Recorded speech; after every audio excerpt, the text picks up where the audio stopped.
you guys joining. Oh, look, we have a wave. We will wave back. You guys are so kind. All right, so look, you came from Dublin, Ireland. Yes. I know the flights aren't cheap. I know the flights are decently long. Yeah. I was looking to take a flight out there a while back. I know I have friends, so I get to come visit you guys. Yeah.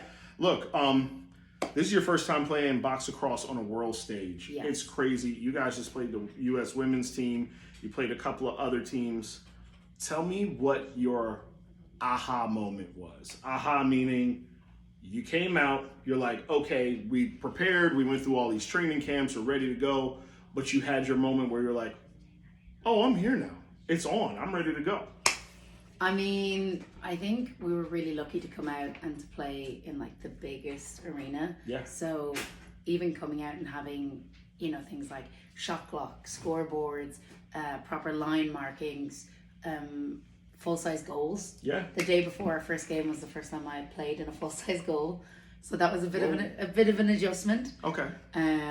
So a few of those corner shots that went in early were definitely because of that. I get you. I'll blame the equipment, Yeah, so I think for us it was like we've been trying to simulate a lot of situations. Okay. But getting there and have everything, be real. A lot of our players are new to the sport of lacrosse as a whole. Oh, wow. So, yeah, Wow. It's very much a case of there's a lot of situations that you just wouldn't have encountered before. Right.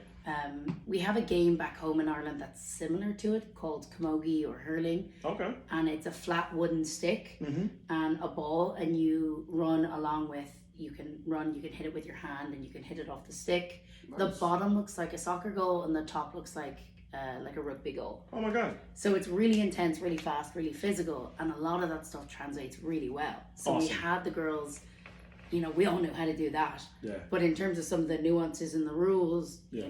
moving picks, you can't just fire people into the boards. Yep. You can't break the restraining line before the whistle.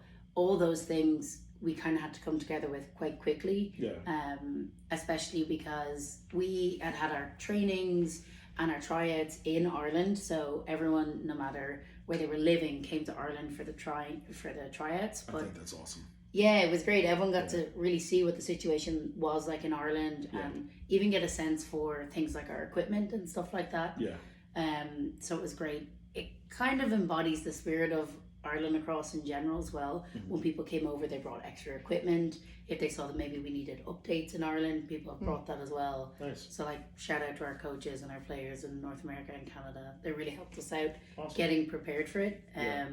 So I think in general, the biggest aha moment for us has just been having all of those imagine what it will be like situations actually come into fruition. Yeah. And then we got straight in there with like a game that went down to 1 goal in the last 2 seconds. So, Yeah. I mean, I'll be honest with you, at halftime, I thought the game was over.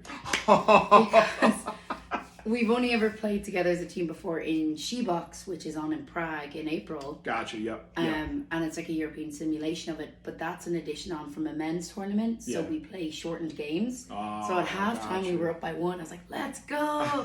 And then we went into the locker room and I was like, why is no one hype? And they were like, that's just halftime, Becky. I was like, okay. It's like the game is over. I'm going back to the hotel. Yeah, I'm glad I didn't celebrate too much. Yeah. So that was kind of the main moment for me. I was like, oh, we still have another half a game to play. Oh my God. Yeah. That tournament in Prague is absolutely absurd. I love that tournament. I think I went back in 2012 with a team called the Salt Shakers. Yeah. And we wore pink and blue polka dots on our jerseys.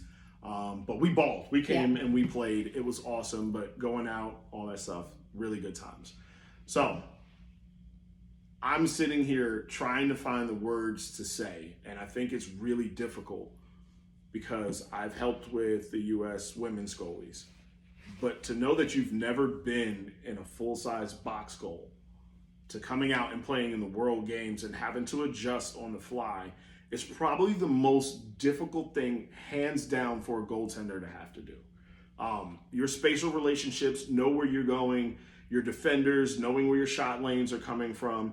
It's completely different when you're in a full-size goal as opposed to something that's a little bit smaller, or, I don't know, a hockey goal, which is wider. Like, you have to know the dimensions. So How did you get adjusted? I mean, you look pretty comfortable now. You look like you're moving really well now, especially from side to side. I was watching your lateral movement today, which was really good. Yeah. So how did you get adjusted? I mean, was it just a thing where it was like, okay, I need to figure it out. I'm figuring it out. Let's do it now. I think big shout out goes to my defense because they look like Dalmatians with go. all the shots that they've, gotten hit with. Yeah, because, soaking in some shots. Yeah, I talk about like how hardy the girls are, like, but Irish girls really, like, they don't even flinch when they get hit with the ball. Yeah. And some of the shots, I'm like, if that had hit They're me, coming. yeah, They're coming. I would have ducked, but Yep. they never duck, they never get out of the way. Yeah. And so in that adjustment period, while I've been getting used to it, I know that they have my back and they've stepped up. So Awesome. yeah, I think big shout out to Katie Danes and Orla Buggy. Those are my two low defenders, and they have eaten a lot of shots over this last few games. Shout outs to them and shout outs to our new sponsor, Ice. We're going to need that every night. No, that's really cool to hear. If you were talking to yourself and you were, let's say, 7. Yeah.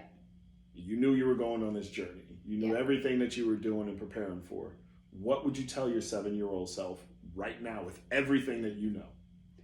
I think for me, I talk a lot about how lacrosse gave me a pathway to enjoy sports again, because so many young girls stop playing sport for one reason or another. Yeah. I stopped playing sport because I never found a space where I felt comfortable to be myself. Nice.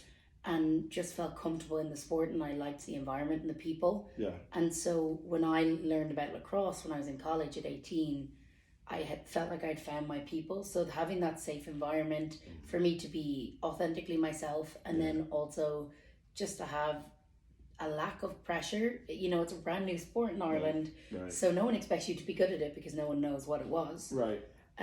Like we were in the slot between Quidditch and Ultimate Frisbee in college. There was not the most serious of sports, but I think it was very much a case of you could just have fun and learn in like a safe environment. And then what's been really cool to see is the opportunities that have come from it. Yeah. I don't think I would have ever imagined that I'd be playing a sport that had a pathway to the Olympics.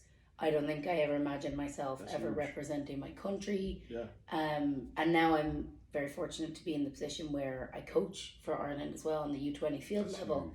Huge. So I'm kind of now at that stage in my life where I'm feeding back in what I've learned.